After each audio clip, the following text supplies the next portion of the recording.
This is how I managed to spot high probability setups like A plus setups and all that. Like you can see from here, I had to wait for the price to reach this zone, and when it reached this zone on top to this zone, I had to switch to go to the smaller time frames. For this one, I had to go to the 15-minute time frame.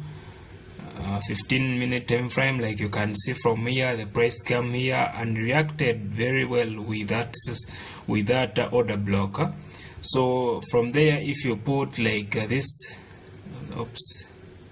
like if you put here something like this, it shows you, or it gives you something like a double pattern, and from there when it gave me confirmation, I had to enter from here. Guys, you can see this setup, there's zero drawdowns, everything here. You put in your order, a stop loss tight, very tight from here around there below the zone, boom, and you can see this was a 1 to 4 risk to reward ratio, and that's how we managed to spot such setups.